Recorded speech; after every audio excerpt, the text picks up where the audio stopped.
पण पप्पांच्या कामावर कधी इन्सिडेंट झाला की एक मुलगा आला, पप्पांना त्याला विचार तू इथं का काम करतोस वगैरे, मग तो म्हणला मला आजपर्यंत इंग्लिश आलं नाही, त्यामुळे मी कुठे जाऊ शकलो नाही बाहेर वगैरे. त्याचं ड्रीम्स खूप होते त्या पोरग्याचं, पण तू कुठे बाहेर जाऊ शकला नाही कारण त्याला इंग्लिश येत नव्हतं वगैरे. मग तो म्हणला की इंग्लिश नसल्यामुळे आज इथं म्हणला, नाही तर मी आज दुसरी कुठं असतो म्हणला शिकायला किंवा जॉबला वेगळ्या ठिकाणी असतो. पप्पानं कुठेतरी ते हिट झालं की आपला मुलगा पण आता मराठी येत आहे आणि त्याला पण पुढे जाऊन ह्या प्रॉब्लेम या नको, किंवा आपण आता गरीब आहे, आपला पोरगा पण पुढे जाऊन ते गरीब म्हणजे गरिबी नको आहे म्हटले पप्पा. आणि गरिबी पप्पा म्हणजे खूप बेकार असते म्हटले की सगळ्यामध्ये ऍडजस्टमेंट करायला लागते म्हटले. पप्पा मग घरी निर्णय घेतला की भले आता जाऊन दे म्हटले, पैसे काहीतरी करू म्हटले, पण यांना इंग्लिश स्कूलला टाकू म्हटले, म्हणजे पुढे ह्याचं कुठेतरी असं नुकसान आहे नको म्हटले त्या मुलगासारखं वगैरे. मग ते सगळं म्हणजे मॅनेज होत नव्हतं घरी. मग मम्मीने परत काम चालू केलं जायला कुठेतरी, म्हणजे ते फॅक्टरी होती काहीतरी म्हणजे ड्रायफ्रुट्स पॅक करायची, तिथं पण मम्मी जाऊ लागली, तिथं पण मम्मी जरा हातभार करत, मग दोघे जण माझी फिटिंग भरू लागले. मग असं करत करत त्यांनी म्हणजे लहानतून मोठं केलं आम्हाला. बीटेकचं शिक्षण घेत असताना तैवानला जाण्याचा योग कसा आला तुम्हाला? मग ते म्हणले अशी पण तुमच्याकडे मुलं आहेत का म्हटले की जे आवडती काम करलं वगैरे. मग आमच्या कॉलेजने काय केलं की आम्हाला मेल टाकला की असं असं त्यांना ही 2 मुलं पाहिजेत रिसर्चसाठी, आणि त्यांना म्हणजे तैवानला तुम्ही जायचं 4 महिन्यासाठी, 4 किंवा 5 महिन्यासाठी त्या प्रोजेक्ट जाऊन तिथं काम करायचं, म्हणजे तैवानमध्ये जाऊन तुम्ही तिथल्या फॅसिलिटी युज करून काम करा आणि त्यांना रिझल्ट काढून द्या म्हणले. मग ती 18 मुलं तिथं अप्लाय केले त्यासाठी. 18 मुलं म्हटली की आम्ही सगळे तयार आहे, आमचा इंटरव्ह्यू घ्या वगैरे, पण त्यांना 2 मुलं फक्त पाहिजे होती. मग तिने सगळ्यांचं इंटरव्ह्यू घेतलं. जेव्हा माझी बारी आली तेव्हा मी त्यांना सांगितलं की मी ऑलरेडी या गोष्टीवर काम केले आणि आम्ही मोठ्या एअरक्राफ्टसाठी मी डिझाईन बनवले, आणि आम्ही ही जर डिझाईन त्या बारक्या ड्रोनसाठी जर वापरली तर मे बी रिझल्ट चांगले येऊ शकतात असं त्यांना म्हटलं मी. आणि त्यांना माझं सगळं काम केलं, दाखवलं, रिझल्ट दाखवले, आणि ते आम्ही काम पहिला IIT मद्रासमध्ये पण आम्ही ते पब्लिश केलं होतं काम एका कॉन्फरन्समध्ये वगैरे. मग त्यांना ते पण दाखवलं सर्टिफिकेट वगैरे की आम्ही ऑलरेडी काम पब्लिश केलंय, आणि ह्या गोष्टीमुळे आम्हाला म्हणजे एक्सपर्टीज आता आले म्हणतात की कसं डिझाईन करणे किंवा कसं रिझल्ट काढणे वगैरे.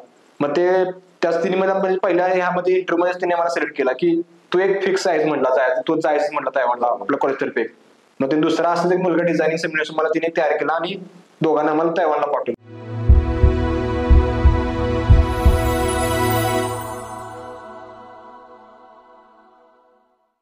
मित्रांनो, सध्या जर आपल्याला उच्च शिक्षण घ्यायचं असेल तर आपल्याकडे 2च पर्याय आहेत. एक म्हणजे मेरिटमध्ये या, दुसरा म्हणजे मेरिट नसेल तर डोनेशन भरा. जर एखाद्याला उच्च शिक्षण घ्यायची इच्छा असेल व त्याच्याकडे हे दोन्हीही पर्याय नसतील तर तो उच्च शिक्षण घेऊ शकत नाही. श्रीमंत घरातील मुलांनाच उच्च शिक्षण घेता येतं ही जरी वस्तुस्थिती असली तर एक सामान्य कुटुंबातील मुलगा एरोनॉटिकल क्षेत्रामध्ये शिक्षण घ्यायची जिद्द बाळगतो व घरचेही त्याला सपोर्ट करतात व तो आपल्या मेहनतीच्या जोरावरती चेन्नईतील एका नामांकित विद्यापीठामध्ये बीटेक करतो व तो बीटेक झाल्यानंतर तैवानसारख्या देशामध्ये MS करण्यासाठी जातो. आज आपल्याकडे आलेले आहेत संकेत सूर्यवंशी, ज्यांनी आपल्या जिद्द, मेहनत व चिकाटीच्या जोरावरती 12वी नंतर चेन्नईतील एका नामांकित विद्यापीठामध्ये बीटेक करून आज ते तैवानसारख्या देशामध्ये MS करत आहेत. जाणून घेऊया संकेत यांच्याकडून त्यांचा प्रवास कसा झाला. नमस्कार, तुमचं आमच्या कर्तृत्व मंच या शो मध्ये स्वागत आहे. सर्वप्रथम तुमची ओळख व काय करता ते सांगा. माझं नाव संकेत शिवाजी सूर्यवंशी, मी मंगराचीवाडी तालुका हातकणंगले जिल्हा कोल्हापूर इथला रहिवासी आहे, आणि सध्या मी तैवान ह्या देशामध्ये MS करतोय इंजिनिअरिंग मध्ये, आणि माझं डिपार्टमेंट आहे nano engineering and micro systems, म्हणजे एक सेमीकंडक्टर रिलेटेड MS करतोय आता तैवानमध्ये, आणि आता मी 2nd इयर मध्ये आहे तैवानमध्ये MS. प्राथमिक शिक्षण कुठे झालं? प्राथमिक शिक्षण म्हणजे पहिला मी लहानपणी असताना 6 महिने म्हणजे गावातली शाळा होती, म्हणजे मराठी शाळा, तिथं होतो. तिथून मग पप्पांनी निर्णय असा घेतला की पुढे जाऊन इंग्लिशमध्ये काय अडचण व्हायला नको, म्हणून त्यांनी मग वडगाव मधल्या होलीमध्ये इंग्लिश मिडियम स्कूल या इंग्लिश माध्यमिक शाळेमध्ये माझं ऍडमिशन केलं. माझं प्राथमिक शिक्षण म्हणजे नर्सरी पासून किंवा LKG पासून ते 10वी पर्यंत वडगावमध्ये चालू माझं. महाविद्यालयीन शिक्षण 10वी मध्ये मग कसं म्हणजे इंग्लिश मिडियम असल्यामुळे चांगले टक्के पडले होते, 10वी मध्ये 91% पडले होते. मग त्यामुळे घरच्यांचं असं म्हणजे मत होतं की सायन्सच घ्यावं किंवा पुढे जाऊन काहीतरी इंजिनिअरिंग वगैरे करावं. म्हणजे मग असं होतं की म्हणजे वडगावमध्येच कुठली कॉलेज आहे का बघितलं पहिला मी की सायन्समध्ये चांगल्या पद्धतीने आपल्याला म्हणजे एज्युकेशन वगैरे प्रोव्हाइड करत. मग वडगावमध्ये बरेच ठिकाणी जाऊन चौकशी वगैरे केली कॉलेजमध्ये की असं आम्हाला पुढे इंजिनिअरिंग करायचं वगैरे, चांगलं कॉलेज आम्हाला पाहिजे म्हणजे 12वी नंतर वगैरे. तर त्यांनी म्हटलं की आम्ही फक्त शिकवायचं, आम्ही काम करणार वगैरे, म्हणजे 11-12वी बाकीचं तुमचं जे नेटचं जे CETचं अभ्यास असते ते स्वतःवर डिपेंड आहे म्हटलं, आमचं ते संबंध असते म्हटलं कॉलेज वगैरे. मग आम्ही कोल्हापूरमध्ये जाऊन थोडी बहुत चौकशी केली. मग ते काय म्हटले की तुम्ही कॉलेजपेक्षा अकॅडमीमध्ये ट्राय करा म्हटले, कारण की तिथं तुम्हाला म्हणजे एक पर्सनली तुमच्यावर लक्ष येतं कोणतंही प्रोफेसर वगैरे असले तर. मग आम्ही म्हटलं कोल्हापुरात ते अपडाऊन करून ते जाऊन येणं म्हणजे ते दररोज ते म्हणजे एकटी होणार काम ते की, आणि ते दररोज येऊन कंटाळ होणार म्हटलं. मग वडगावमध्ये आम्ही सर्च करायला चालू केलं की अकॅडमी कुठं चांगलं आहे, म्हणजे की 11-12 साठी एक आम्हाला म्हणजे कॉलेजचा अभ्यास झाला पाहिजे आणि side by side JEE CET अभ्यास त्यांनी घेतला पाहिजे. मग जीत फाउंडेशन मध्ये एक अकॅडमी होती वडगावमध्ये, ते किनीचे प्रोफेसर होते, त्यांची अकॅडमी होती. मग त्यांना जाऊन अप्रोच केलं वगैरे, आम्ही सांगितलं की आम्हाला पुढे जाऊन असं असं म्हणजे इंजिनिअरिंग करायचं आहे वगैरे. मग ते म्हणले की आम्ही तुमचं काय अभ्यास करून घेऊ, प्लस साईड बाय साईड ते एनडीएचा पण त्यांची बॅच होती सेपरेट बॅच, की ती फक्त नॅशनल डिफेन्स अकॅडमी म्हणजे एनडीएवरती फोकस करायची. मग ते म्हणले तू JEE CETचा अभ्यास कर आणि साईड बाय साईड ते एनडीएचा अभ्यास करू शकतो वगैरे. मग ते मला कुठेतरी वाटलं की पुढे जाऊन कुठेतरी आपल्याला यूज म्हणजे उपयोग होऊ शकतोय. मग मी तिथे ऍडमिशन घेतलं. मग माझं ऍडमिशन म्हणजे बेसिकली 11वी माझे बाहेर मध्ये झाली, म्हणजे एक्सटर्न टाकलं त्या कॉलेजमध्ये आणि शिकायला फक्त वडगावमध्ये होतोय मी. मग 12वीला पण दुसऱ्या कॉलेजमध्ये मी ऍडमिशन टाकलं आणि शिकायला वडगावमध्ये होतो. तसं करत मी 11वी-12वी वडगावमध्ये पूर्ण केली. 12वी नंतर कोणत्या साईडला जाण्याचा तुम्ही निर्णय घेतला? 12वी झालं असं की मला चांगले टक्के तर भेटले होते, पण इकडे म्हणजे एवढं मी फोकस केलं नाही JEE CET वरती, त्यामुळे माझं ते पहिल्या माझ्या अटेम्प्ट मध्ये दोन्ही पण फेल झालो मी. किंवा तेवढं रँकिंग मध्ये चांगलं नव्हतं की ज्यामुळे मला गव्हर्नमेंट कॉलेज किंवा NIT IIT भेटून जाईल वगैरे. मग त्यामुळे मग मी असं निर्णय घेतला की मला करायचं होतं एरोनॉटिकल इंजिनिअरिंग, किंवा ती म्हणजे त्यावेळी ती इंडस्ट्री अशी होती की तिथं कोणी गेलं नव्हतं म्हणजे आपल्या भागात तरी. आणि मला वाटलं की तिथं कॉम्पिटिशन वगैरे कमी असेल आणि स्कोप पुढे जाऊन इंडियामध्ये वाढणारच असं म्हणजे आपल्या एरोनॉटिकलचा वगैरे. मग तर मी असं विचार केला की त्या क्षेत्रामध्ये जाऊन काहीतरी आपण एक नवीन काहीतरी ट्राय करूया म्हटलं. मग मी तसं म्हणजे सर्च करतोय 12 नंतर कुठं म्हणजे मला कोण भेटतं का, किंवा कॉलेज कुठलं बाहेर भेटतं का वगैरे, की तिथं मी एरोनॉटिकल वगैरे डिग्री घेऊ शकतोय. मग मला बरेच लोक असे म्हटले की तू पुणे मुंबईला ट्राय कर जाऊन, तिथं म्हणजे बऱ्यापैकी आता मोठी सिटी आहे म्हणजे तिथं एका दिवसात कॉलेज असेल म्हटले. मग मी पुण्याला गेलो, पुण्यामध्ये 7-8 कॉलेज फिरून बघितले की तिथं एरोनॉटिकल म्हणजे असंच गुगलवर सर्च केलं की एरोनॉटिकल कॉलेज कुठे कुठे महाराष्ट्रामध्ये, तर म्हणजे पुण्यामध्ये 4-5 लोकेशन दाखवले. मग तिथे जाऊन मी पर्सनल जाऊन भेट दिली कॉलेजला वगैरे की मला असं असं म्हणजे डिग्री पाहिजे डिपार्टमेंटमध्ये, आणि तुमच्यावर कसे म्हणजे पॅकेज कसे आहेत म्हणजे फी स्ट्रक्चर कसं आहे वगैरे, तुमचं प्लेसमेंटचं काय आहे, पुढे इन फ्युचर जर मला MS करा असेल MTech करा असेल तर काय तुमच्याकडे ऑपॉर्च्युनिटी वगैरे आहेत. तर ते असं म्हणायचे की आमच्याकडे ती डिग्री नाही, कोर्स आहे सांगायचे की एअरक्राफ्ट मेंटेनन्स इंजिनिअरिंग AME चा कोर्स आहे म्हटले. ते असं होतं की 12 नंतर तुम्ही 3 वर्ष कोर्स करायचा, तुम्हाला सर्टिफिकेट भेटेल आणि तुम्ही डायरेक्ट तुमचं कुठचं पोस्टिंग होईल कुठलं तर एअरपोर्ट वरती, म्हणजे ग्राउंड स्टाफ किंवा टेक्निकल स्टाफला तुमचे म्हणजे भरती होईल किंवा असं काय होतं. मग मला असं एकानं सांगितलं की तू फक्त कोर्स केलास तर तुला पुढे मास्टर्स वगैरे करता येणार नाही, कारण ती डिग्री नाही तुमच्याकडे, एक तुमच्याकडे सॉलिड फाउंडेशन असतो म्हणजे डिग्री नसेल तर. मग मी त्यांना असं विचारलं की जर मला पुढे जाऊन ह्यामध्ये काय करायचं असेल की म्हणजे मास्टर्स करायचं आहे किंवा पुढे मला शिकत जायचं आहे, तर ती म्हणली तसं तुम्हाला करता येत नाही, तुमच्याकडे म्हणजे एक बेसिक डिग्री असणार 12वीची आणि हा तर फक्त कोर्स झाला. मग मला ते म्हणजे पटलं नाही. मी म्हटलं एवढे पैसे पण द्यायचे त्यांना, त्यावेळी त्यांचं काय 5 लाख काहीतरी फी स्ट्रक्चर होतं म्हणजे 3 वर्षाचं. मग म्हणलं 5 लाख आपलं जाणार पण नाही आणि आपल्याला डिग्री पण भेटणार नाही, आणि फक्त कोर्स करून सपोज आपल्याला पुढे जाऊन 10-20 जॉब भेटला तर मग ते 5,000 आपले म्हणजे 5 लाख कधी आपल्याला भेटायचे. मग मी असं निर्णय केला की मला डिग्रीच पाहिजे म्हटलं, भले 1 वर्ष आपण दुसरे कुठे ट्राय करू म्हटलं, म्हणजे महाराष्ट्र बाहेर पण आपण जाऊन जरा बघू, एक्सप्लोर करू म्हटलं की चांगली डिग्री कुठे भेटते एरोनॉटिकलची वगैरे. मग मला असंच मी गुगलवर सर्च केल्यावरती जास्त कॉलेज साऊथ साईड दाखवलं, म्हणजे बेंगलोर, चेन्नई, केरळमध्ये दाखवलं कॉलेज वगैरे. मग मी असं ट्राय केलं की बेंगलोर मधल्या कॉलेजला मी कॉन्टॅक्ट करायला लागलो, ऑनलाईन मध्ये फोन करायचं, ईमेल करायचं की तुमचं कसं आहे फी स्ट्रक्चर, प्लेसमेंटचं काय आहे. तिथल्या सिनियरला मी कॉन्टॅक्ट करायचो लिंक्डइन वरून मला की कसं आहे तुमचं डिपार्टमेंट वगैरे, पुढे जाऊन तुम्ही आता कुठल्या पोझिशनला आहे आणि स्कोप आहे का म्हटलं. तर ते म्हणायचे की आता आम्ही पासआउट झालोय आणि स्कोप तर आता आहे म्हटलं, आता डेव्हलपिंग इंडस्ट्री असल्यामुळे स्कोप तर आहे म्हटलं. मग बेंगलोरमध्ये पहिला गेलो मी आणि आमचे मामा गेलो आम्ही पहिल्या वेळी, म्हणजे 12 नंतरच जून जुलै ऑगस्टच्या आसपास आम्ही गेलो बेंगलोरला.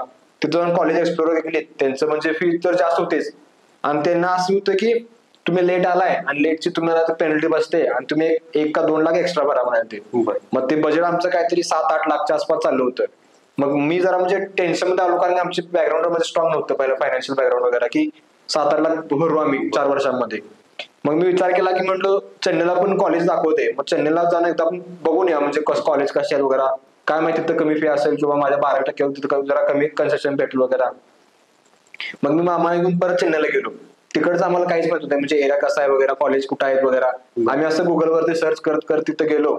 मग कॉलेज गेल्यावरती तिथं काय म्हटले तुम्ही परत लेट आलाय असं म्हटले, तेच रिपीटिंग केलं की तुम्ही लेट आलाय आणि आमचं सीट फुल झाल्यात आणि तुम्हाला परत ती पेनल्टी लागून 1-2 लाख एक्स्ट्रा भरायला पाहिजे म्हटले. मग त्यांना विचारलं प्लेसमेंटचं काय वगैरे, तो पण तिथली माहिती काढली. मग आम्ही ऍडमिशन तर करूच म्हटलं, पण प्लेसमेंटचं काय कॉलेजमध्ये. मग तिने सगळं मला फॅसिलिटी दाखवल्या की आम्ही तर म्हणजे आमचं म्हणजे इन हँड ट्रेनिंग देतो वगैरे, म्हणजे फ्लाइंग वगैरे, टेस्टिंग मध्ये किंवा मेकॅनिकल मेंटेनन्स मध्ये वगैरे. तर ते कॉलेजमध्ये ठीक वाटलं बऱ्यापैकी की बाबा पैसे घालतो तर आपल्याला आउटपुट तर कधी भेटणार आहे.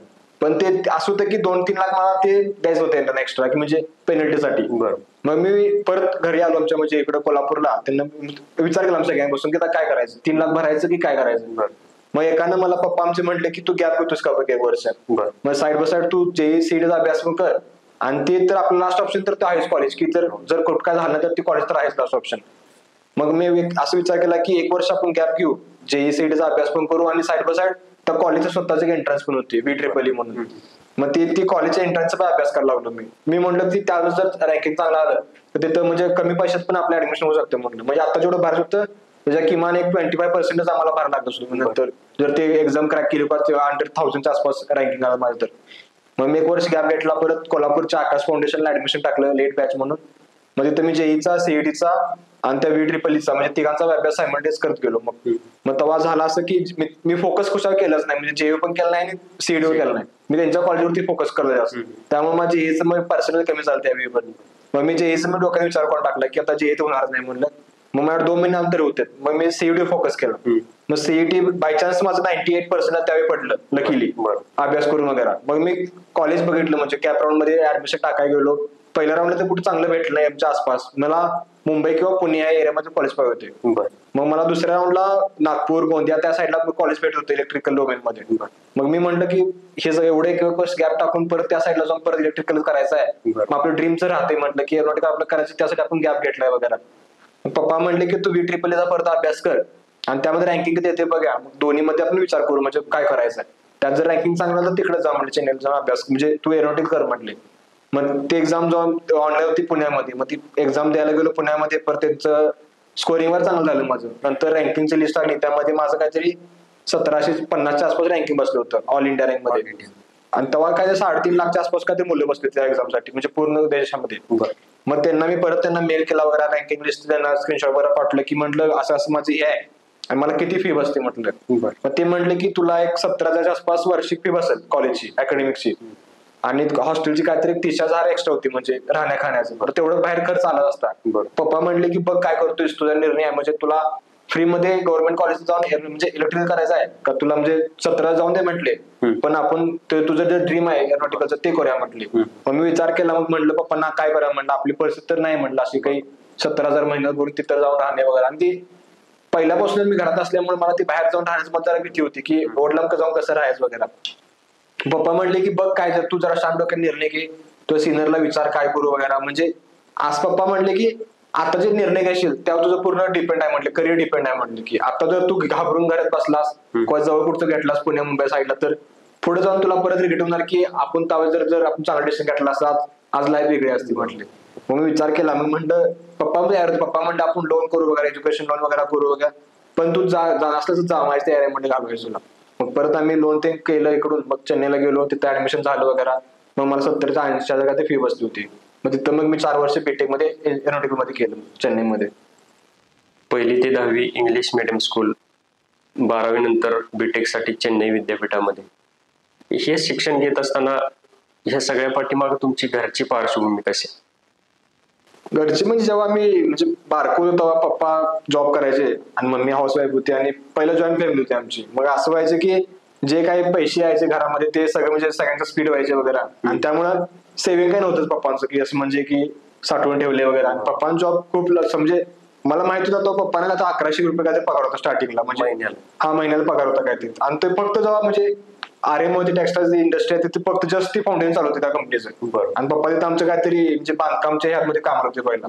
असं पप्पांचं एज्युकेशन जास्त काही नाही, BCom झालं होतं. आणि तिथं फक्त ते पप्पा ते फाउंडेशन मध्ये ते मग ते विटा देणे वगैरे त्या काम करायचे पप्पा.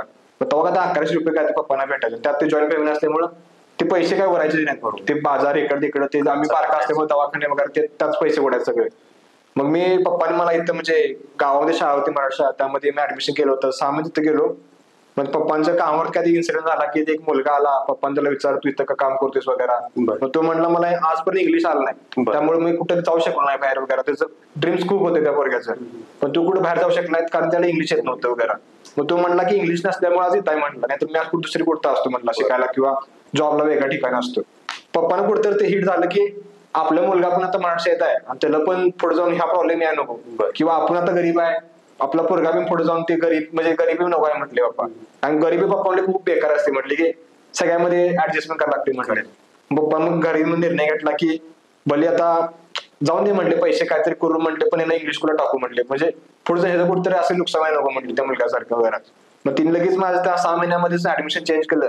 मग वडगावच्या ओलीमध्ये इंग्लिश मिडियम स्कूलमध्ये ऍडमिशन केलं UKG मध्ये. तिथून पुढे मग 1ली ते 10वी तिथंच म्हणजे झाले माझे इंग्लिश स्कूलमध्ये. आणि असं की मग ते शाळा चालू असताना म्हणजे मम्मी पण घरावर प्रेशर आलं ना म्हणजे फायनान्शियली की पैसे साठवायचे कुठून आता, म्हणजे घरी तर पैसे द्यायला लागणार, परत स्कूलची फी माझी 200 रुपये काय होती महिन्याला. मग ते सगळं म्हणजे मॅनेज होत नव्हतं घरी. मग मम्मीने मग परत काम चालू केलं जायला कुठं, म्हणजे ते फॅक्टरीमध्ये काहीतरी म्हणजे ड्रायफ्रुट्स पॅक करायचे, तिथं पण मम्मी जाऊ लागली, तिथं पण मम्मी जरा हातभार करत मग दोघे जण माझी फी तीन भरू लागले. मग असं करत करत तिने म्हणजे लहानतून मोठं केलंय आम्हाला. बीटेक साठी कुठल्या कॉलेजला ऍडमिशन मिळालं? बीटेकला म्हणजे मी बऱ्याच ठिकाणी ट्राय केलं होतं, जसं की VIT वेल्लोरा ट्राय केलं होतं. परत वेलटेक म्हणून एक प्रायव्हेट युनिव्हर्सिटी आहे, जी प्रायव्हेट म्हणजे डीम युनिव्हर्सिटी आहे, म्हणजे ती पार्शली गव्हर्नमेंट बघता आणि पार्शली प्रायव्हेट इन्स्टिट्यूट बघता, असं करत ती डीम युनिव्हर्सिटी आहे. त्याला पण त्याची मी एक्झाम दिली होती. म्हणजे 2-3 कॉलेजला अप्रोच करतोय. हिंदुस्थान एक युनिव्हर्सिटी आहे त्याला अप्रोच केलं होतं. परत बँगलोरच्या निटी मीनाक्षी म्हणून एक युनिव्हर्सिटी त्याला अप्रोच केलं होतं मी. ह्या 4 कॉलेजची एक्झाम दिल्या होत्या. पण 4मध्ये म्हणजे जे VIT वेल्लोरचे कॉलेज आहे त्यामध्ये माझं रँकिंग चांगलं होतं. पण तरी पण ती काय म्हणली की तुला 2,80,000 आसपास फी भरायला पाहिजे, म्हणजे वार्षिक फी. मग ते 4 वर्षाचं पॅकेज 10 लाखाच्या आसपास जात होतं आमचं, म्हणजे फी भरायला लागली होती आम्हाला. पप्पा म्हणले की आपली ओळख पण अशी की चांगली परिस्थिती नाही, म्हणले की आपण 3-3 लाख महिन्यात भरू म्हणले. मग मी परत म्हणजे वेलटेकला अप्रोच केलं. मग ते म्हणले 70-80 आसपास बसेल फी वगैरे. मग ते निटी मीनाक्षी जे बँगलोरचं होतं कॉलेज, ते कॉलेज चांगलं होतं, पण त्याचे फी स्ट्रक्चर मला काय आवडलं, त्यांचं म्हणजे रिस्पॉन्स चांगला येत नव्हता मला की असं तुम्ही करा, किंवा ते फ्युचरचं मी म्हटलं प्लेसमेंटचं काय तर ते म्हटले की तुम्ही आता फर्स्ट इयरला आहे, तुम्ही यावर फोकस करा, लास्ट इयरला बघू म्हटले. मग ते मला ते जरा कुठतरी आवड वाटलं की हे काय क्लिअरली बोलत नाही म्हटलं. पण हिंदुस्थानचं पण जे चेन्नईला कॉलेज त्यांचं पण चांगलं होतं, पण म्हटलं आता रँकिंग चांगलं म्हणजे वेलटेकचं रँकिंग चांगलं आलंय, त्यालाच अप्रोच करू म्हटलं. फी पण कमी बसते आणि त्यांचं फॅसिलिटी वगैरे प्लेसमेंट पण चांगले होते त्यावेळी. मग मी तसं करत वेलटेकला अप्रोच केलं, वेलटेक युनिव्हर्सिटीला अप्रोच करून तिथे ऍडमिशन घेतलं. आणि त्यावेळी त्या कॉलेजचं काहीतरी 1100 रँकिंग होतं, काहीतरी वर्ल्ड रँकिंग वगैरे त्या म्हणजे इंजिनिअरिंग क्षेत्रामध्ये. मग मी म्हटलं की बरे रँकिंग कमी असेल तरी जर फी कमी बसते, आणि त्या फीच्या चक्करमध्ये मी तिथं वेलटेकला ऍडमिशन घेतलं मग बीटेक साठी. बीटेकचं शिक्षण घेत असताना तैवानला जाण्याचा योग कसा आला तुम्हाला? बीटेक आमचं 4 वर्ष होतं, आणि त्यामध्ये असं होतं की फर्स्ट इयर होतं ते कॉमन होतं सगळ्यांसाठी. म्हणजे त्यामध्ये सगळं तुम्हाला डिपार्टमेंटचा विषय शिकवायचे, म्हणजे इलेक्ट्रिकल, सिव्हिल, मेकॅनिकल सगळं शिकवायचे. आणि second year, third year, fourth year असं होतं की स्पेसिफिक तुम्हाला एरोनॉटिकल शिकवायचे आम्हाला. मग सेकंड इयरला आम्हाला 4-3 ऑप्शन दिले होते. एक होतं डिझाईन आणि सिम्युलेशन वाला, दुसरं होतं की फ्लाइंग, तिसरं होतं मेंटेनन्स, आणि चौथं होतं काहीतरी प्रपल्शनचं होतं, म्हणजे इंजिन रिलेटेड काम होते आम्हाला. म्हणजे इंजिन वगैरे कसं म्हणजे खोलणे, दुरुस्त करणे, किंवा त्यामध्ये टेक्निकल प्रॉब्लेम होतं कसं सॉल्व्ह करणे, असं होतं. मग आम्हाला तिने 4 डिरेक्शन दाखवले होते की तुम्हाला कुठल्या डिरेक्शन जायचं, तुम्ही आताच फिक्स करा सेकंड इयर मध्ये.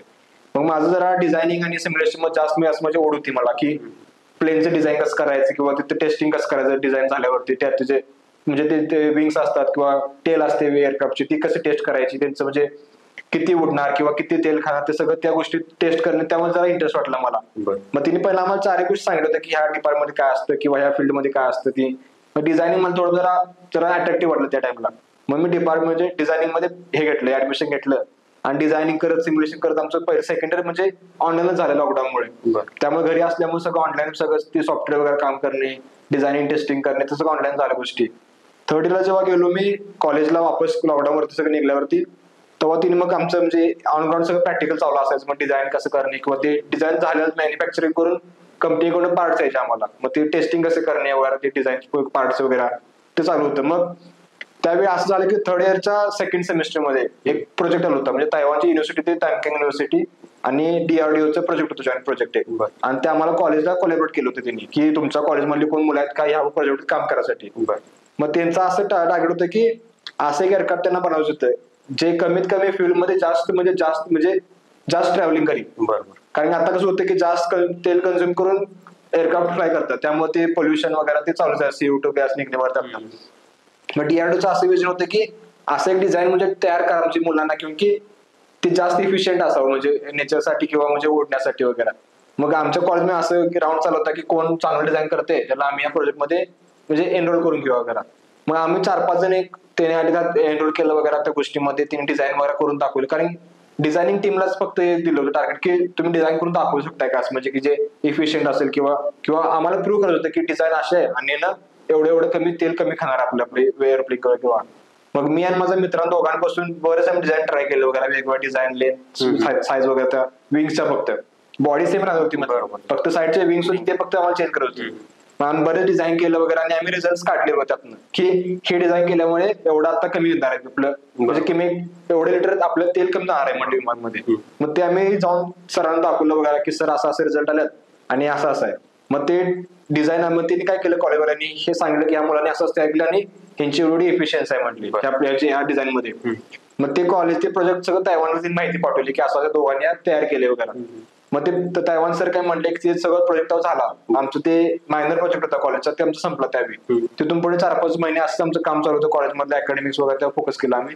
परत त्याच युनिव्हर्सिटीची तैवानची युनिव्हर्सिटी तिने परत अप्रोच केला आमच्या कॉलेजला की आम्हाला 2 अजून अशी मुलं पाहिजेत. ती छोट्या म्हणजे त्यांचं हे होतं की एअरक्राफ्ट म्हणजे ड्रोन सिस्टीम काय वृत्ती तयार केली होती, त्यावरती त्यांनी इम्प्लिमेंट करत होतं की त्याला पण जास्त म्हणजे आता कसं ड्रोन सिस्टीम कसं असतं की बॅटरीवर डिपेंड करते किती उडणार वगैरे. ते टाइम असतं की एवढा म्हणजे ह्या साईज वरती 1 किलोमीटर किंवा तेवढंच एक 10 मिनिट किंवा 15 मिनिट ड्रोन उडेल वगैरे. मग त्यांना असं होतं की त्याच्या मुलांना तयार केलं होतं जे जास्त म्हणजे कमी त्याला मग जास्त उडेल तसं आम्हाला काहीतरी ड्रोन मध्ये पण वापरायचं आहे, ज्यामुळे ड्रोनचे जे उडण्याचे जे टायमिंग आहे ते वाढत वगैरे.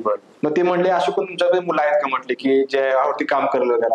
मग आमच्या कॉलेजने काय केलं की आम्हाला मेल टाकला की असं त्यांना ही 2 मुलं पाहिजेत रिसर्चसाठी आणि त्यांना म्हणजे तैवानला तुम्ही जायचं 4 महिन्यासाठी, 4 किंवा 5 महिन्यासाठी त्या प्रोजेक्टवर जाऊन तिथं काम करायचं, म्हणजे तैवानमध्ये जाऊन तुम्ही तिथल्या फॅसिलिटी युज करून काम करा आणि त्यांना रिझल्ट काढून द्या म्हणले. मग ती 18 मुलं तिथं अप्लाय केले त्यासाठी. 18 मुलं म्हटली की आम्ही सगळे तयार आहे, आमचा इंटरव्ह्यू घ्या वगैरे. पण त्यांना 2 मुलं फक्त पाहिजे होती.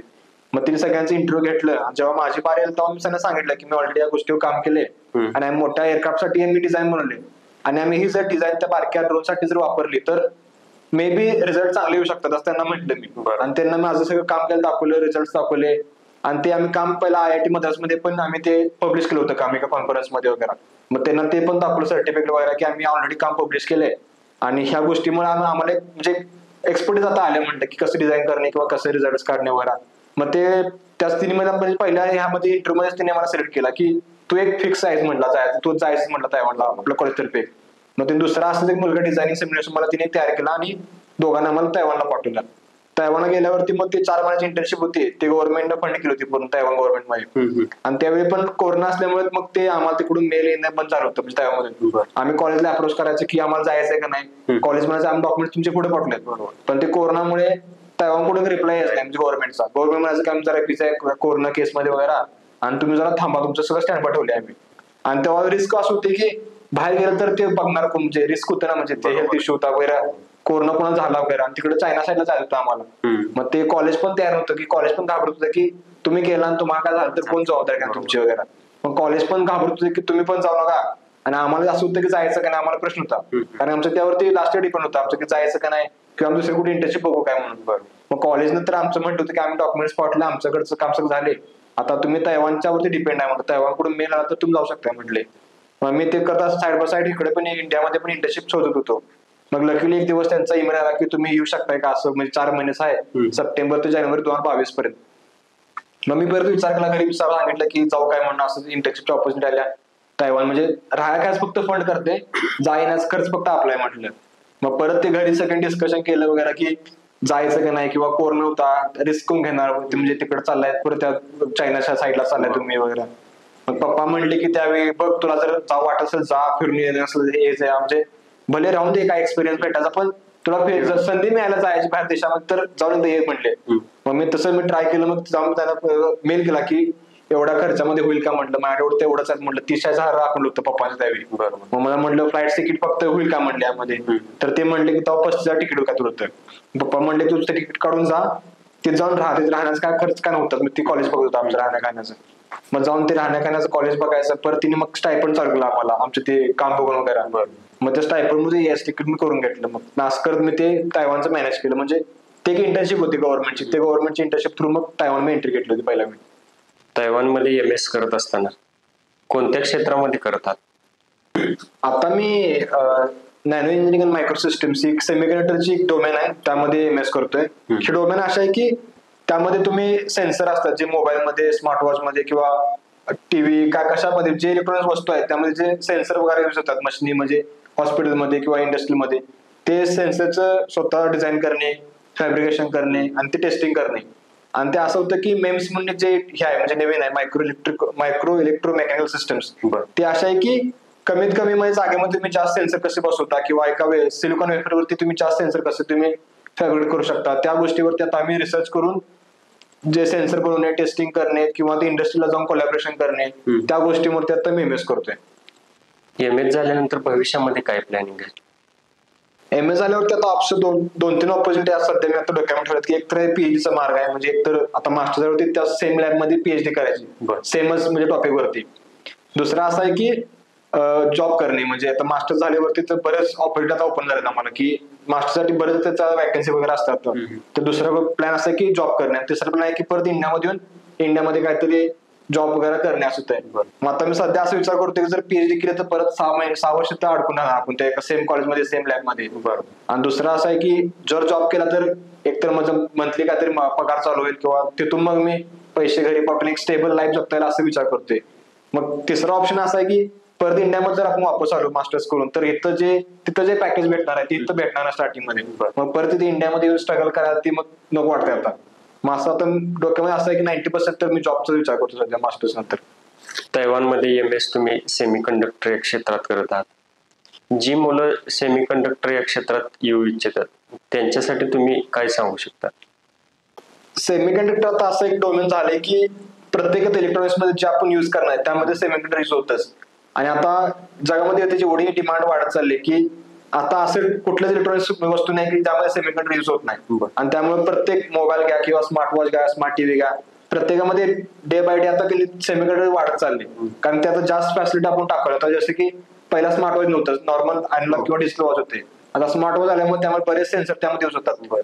आणि आता पुढे झालं तसं परत ते हार्ट रेटचं चालू झालंय, परत ब्रिथिंगचं सेन्सर आलं आता. त्यामुळे डे बाय डे आता सेन्सरची संख्या वाढत चालली. म्हणजे माणसं काय करतात की असे नवीन नवीन स्मार्ट वॉच करण्यात किंवा स्मार्ट अशा गोष्टी करण्यात की ज्यामध्ये जास्त सेन्सर वापरत जास्त म्हणजे ते माणसाचं काम हलकं असं वाटतंय.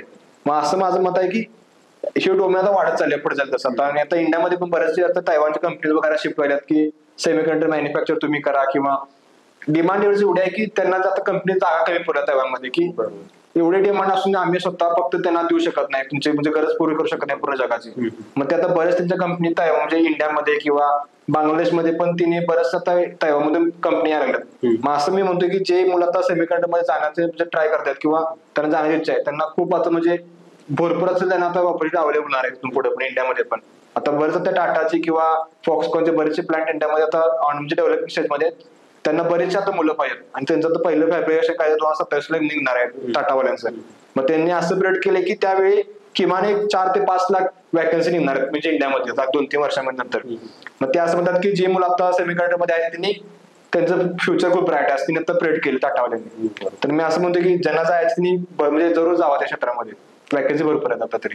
तुम्ही सांगितलं की सुरुवात तुमची गरिबीपासून किंवा पूर्वी गरिबी होती, त्यातून तुमच्या घरच्यांनी तुम्हाला सहकार्य केलं, सपोर्ट केला. आज तुमची परिस्थिती बदलली तुमचं शिक्षण घेतल्यानंतर. तर तुम्ही नेमकी यातून कोणाकडून प्रेरणा घेत गेला हे करिअर करत असताना? प्रेरणा म्हणण्यापेक्षा म्हणजे असं म्हणू शकतं की परिस्थिती अशी गरीब होती पहिला की म्हणजे खाण्याचं म्हणजे हे होतं की फक्त 2 टाइम खाण्याचं फक्त आम्हाला भेटायचं म्हणजे बारकपणी जॉईंट फॅमिलीमुळे. नंतर इंग्लिश स्कूलला गेल्यामुळे परत ते फॅमिली बर्डन आलं वगैरे. आणि फक्त असं होतं की स्कूलची फी भरणे आणि नॉर्मलच फक्त खर्च निघायचा आमच्या घरातून म्हणजे की पप्पा भरायचे वगैरे. आणि बाकीचे आमचे जे क्लासमेट होते वगैरे ते दुसरे म्हणजे मोठ्या घरात असल्यामुळे त्यांचं राहणीमान आमचं राहणं खूप वेगळं असायचं.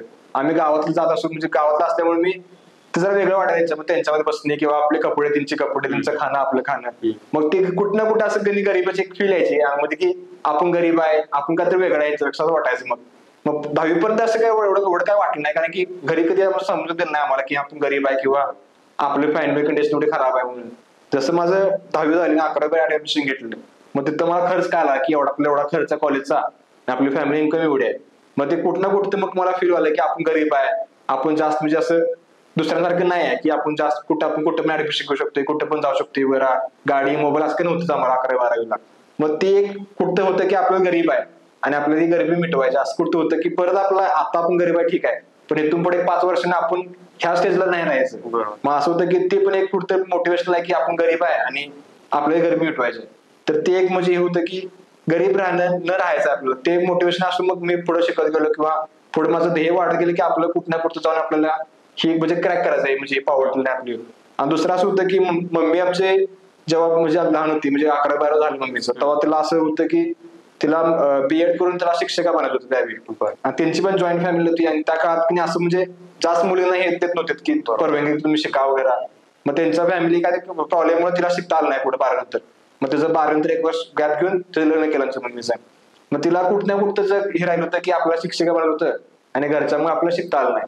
मग तिनं त्यावेळी ठरवलं होतं की भले मला असे काय मिळणार नाही, मी माझ्या मुलांना तर शिकवणार चांगलं वगैरे, त्यांच्या पायावरती उभा करणार. मग तिने पण मला कॉन्स्टंटली असं म्हणजे मदत करत गेली की तू शिक म्हटली, मला एक शिकायची संधी होती, मला शिकता आलं नाही, आता तुला शिकायची संधी आहे किंवा आम्ही तुला सपोर्ट करतोय वगैरे, तर तू शिकत जा म्हटली पुढे. कारण शिकल्यामुळेच आपल्याला ते गरिबी शिकल्यामुळे भेटणार आहे म्हटलं. असं नाही की एक रात्र आपल्याला काय सोनं कुठनं भेटणार आहे किंवा आपली गरिबी एकदम मिटणार नाही म्हटली. मग तू शिकत जा म्हटली, शिकल्यामुळे आपलं कुठं नाही कुठं तर आपण एक चांगलं स्टेबल लाईफ जगू शकतो म्हटली. मग ते एक मोटिवेशन होतं. तिसरं मोटिवेशन असं की आमचे मामा मी आता म्हणजे बऱ्यापैकी स्टेबल आहेत फायनान्शियली. मग मामा मामी पण म्हटले की तू शिकत जा म्हणते, तुला कुठं पैसे आले तर आम्ही घालतो म्हटले. तर त्यांचं एक बॅकअप होतं मला. तर असं म्हणजे गरिबी, मम्मी पण सपोर्ट आणि मामीचं ते फायनान्शियल सपोर्ट आहे, या तीन म्हणजे मोटिवेशन आहे माझ्यासाठी की आता जिथं आहे तिथं मी त्या तिघांच्या मुळेच आहे. भारतामधील एमएस आणि तैवानमधील एमएस या दोन्हीमध्ये काय फरक आहे? इंडियामध्ये एमएस असं आहे की 80% जे आहे ते सिलेबस वरती बेस्ड आहे. म्हणजे आता सपोज तुम्ही मेकॅनिकल मध्ये एमटेक करताय, तर असं आहे की तुम्हाला 80% तुम्हाला अकॅडमिक शिकवणार, म्हणजे पुस्तकी ज्ञान सगळं तुम्हाला शिकवणार की कसं काम करतात. किंवा तुमचं आता सपोज क्रायोजेनिक मध्ये तुमचं मास्टर एमटेक असेल तर तुम्हाला क्रायोजेनिकचा पूर्ण ते सिलेबस पण शिकवणार फक्त इन हँड, म्हणजे कसं असतं किंवा तुम्हाला डेमो दाखवते, लाईव्ह डेमो दाखवते एवढंच. आणि 20% असतं ते प्रोजेक्ट वरती असतं. मग तुम्ही इंटर्नशिप करा किंवा इन हाऊस प्रोजेक्ट करा, जसं मग सांगितलं तसं. पण त्यामध्ये असं आहे की तुम्ही 80% तुम्ही रिसर्च वरती फोकस करा आणि 20% तुम्ही सिलेबस वरती फोकस करा. जसं माझ्या केसमध्ये असं आहे की आता माझं 80% काम सगळं सेन्सरवरती चालतं आणि 20% फक्त कॉलेजचा अभ्यास करतो मी. म्हणजे कॉलेजचं किती आता 12 विषय फक्त असतात आणि त्यामध्ये असं की फक्त तुम्ही अभ्यास करा आणि पेपर देऊन पास व्हा. ती पास करतात आपल्याला, असं नाही की तुम्ही अपास झाला वगैरे काय नाही कॉलेजमध्ये होत नाही. त्यांचं असं असतं की फक्त तुम्ही काम म्हणजे टास्क आहे म्हणून ते फक्त तुम्ही टास्क करा, कॉलेजचं शिका आणि पास व्हा. बाकी तुमचं सगळं ते डिपेंड करतं प्रोफेसरच्या ह्यावरती, प्रोजेक्टवरती. जसं माझा की इंडस्ट्रियल प्रोजेक्ट आहे सेन्सरवरती, मग प्रोफेसर मला म्हटले तू या प्रोजेक्टवरती काम कर, सेन्सर तयार कर, सिम्युलेशन कर, फॅब्रिकेशन कर, टेस्टिंग कर. आणि जर सेन्सर तू काम केला तर तुला ग्रॅज्युएशन देणार मी.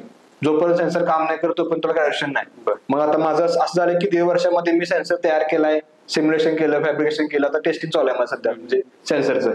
मग सेन्सरचं काम करतोय माझं. तर असं आहे की तिथं असं होतं की तुमचं कॉलेजच्या अभ्यासावर तुमचं ग्रॅज्युएशन डिपेंड नाही, तुमचं जे प्रोजेक्ट आहे त्यावर तुमचं ग्रॅज्युएशन आहे.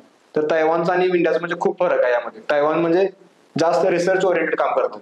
रिसर्च तुमचं परफेक्ट असेल तर तुम्हाला ग्रॅज्युएशन आहे. एमएस करत असताना पुढची संधी तुम्हाला काय मिळू शकते? आता मी एमएस मध्ये जर सेन्सरवरती काम करतोय तर तिथं असं होतं की आता मी जे सेन्सर बनवलाय, ऍक्सिलोमीटरचा सेन्सर आहे, म्हणजे टिल्ट सेन्सिंग करतो माझा तो सेन्सर. आता म्हणजे असं आहे की जगामध्ये कोणीच बनवलं नाही सेन्सरवरती, किंवा मी जे सेन्सर वापरतोय त्याचा सेन्सिटिव्हिटी म्हणा किंवा त्याची जे एफिशियन्सी आहे ती बाकीच्या सेन्सरपेक्षा चांगली आहे किंवा वेगळी आहे आता माझी म्हणा. मग ते असं असतं की ते तुम्ही जर युनिक काय तयार केलाय तर तिथे तुम्ही पब्लिकेशन करा किंवा ते तुम्ही काम तुमचं असं पब्लिश करा की पूर्ण जगाला तुमचं काम कळून दे. किंवा आता सपोज मी आता पब्लिश केलं तर बाहेरच्या किंवा चायनाच्या किंवा युएसए का कुठल्या म्हणजे पोरग्याला जर ते चांगलं वाटेल तो त्यावर काम करेल पुढे किंवा त्याचं ते डेव्हलपमेंट करेल त्यावरती.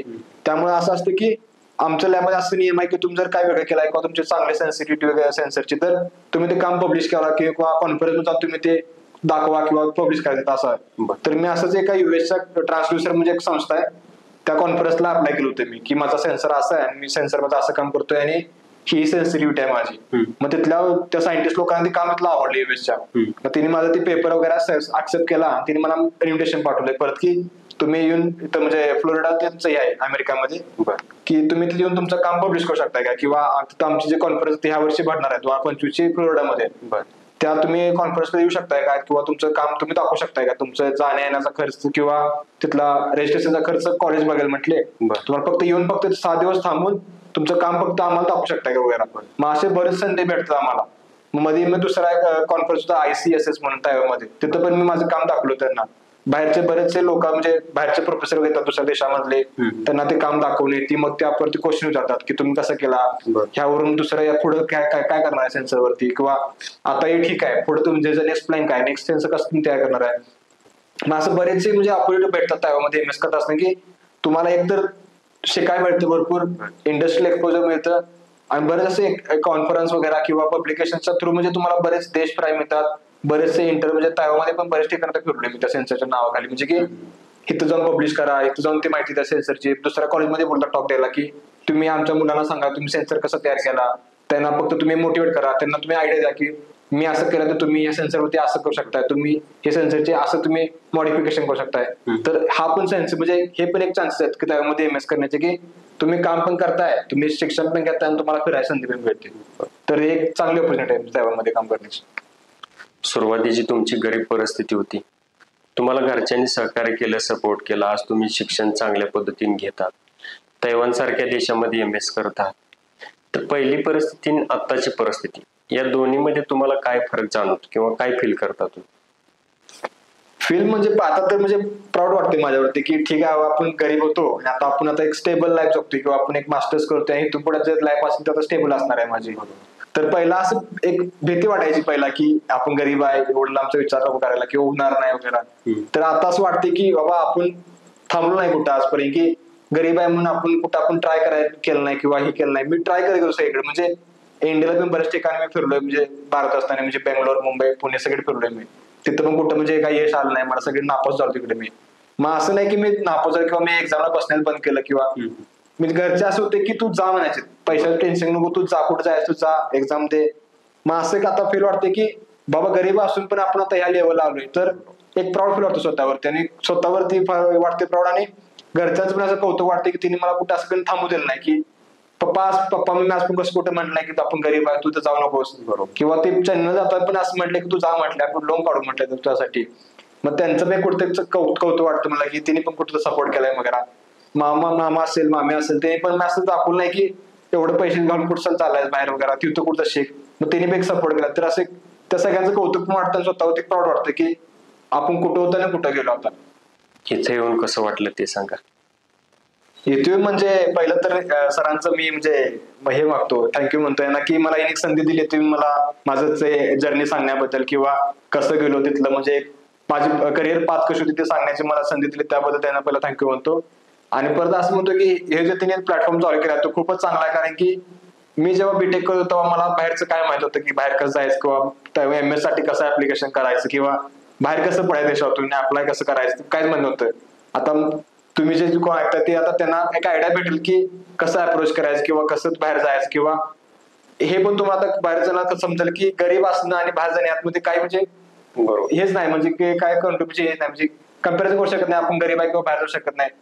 असं म्हणा, म्हणजे एक चांगलं प्लॅटफॉर्म आहे की तुम्ही मोटिवेट होऊ शकताय मुलांना, आणि दुसरं आहे की बरेच लोकांना माहिती भेटू शकेल आता कसं बाहेर जायचं, किंवा बाहेर जाऊन कसं म्हणजे राहण्याचं, किंवा एक तुम्हाला सगळ्यांना एक पाथ भेटून जाईल आता की बाहेर कसं पडायचं, किंवा 12 मध्ये काय करायचं, BTEC मध्ये काय कशावर फोकस केला पाहिजे, किंवा MS ला गेल्यावरती कुठलं डिपार्टमेंट घेतलं पाहिजे, कसं ऑपरेट जोड केलं पाहिजे, किंवा MS चे लाईफ कसं असते त्याबद्दल तुम्हाला सगळ्यांनी आता एक आयडिया भेटून जाईल प्लॅटफॉर्म तर्फे. आज आपण इथं आलात, सुरुवातीची तुमची घरची परिस्थिती जेमतेम होती, घरच्यांनी शिक्षणाचं महत्व ओळखलं, तुमच्या वडिलांनी आईनी तुम्हाला इंग्लिश मिडियमला घातलं, आपल्या मुलानं मोठं व्हावं, उच्च शिक्षण घ्यावं हे त्यांचंही स्वप्न होतं. त्यांच्या स्वप्नाला तुम्ही पाठबळ दिलं किंवा त्यांचे स्वप्न साकार करण्याचा तुम्ही आटोकाट प्रयत्न केला व त्यामध्ये तुम्ही यशस्वी झाला. खरंच तुम्ही जे BTEC MS करणार आहेत त्यांच्यासाठी एक प्रेरणा आहात. आज आपण तैवान सारख्या देशामध्ये MS करत आहात. आपलं ते शिक्षण पूर्ण झाल्यानंतर आपण देशामध्ये यावं, देशाची सेवा करावी असं आम्हाला वाटतं. यासाठी तुम्हाला तुमच्या भविष्यासाठी खूप खूप शुभेच्छा आहेत. आपण इथं आलात त्याबद्दल आपलं मनपूर्वक आभार.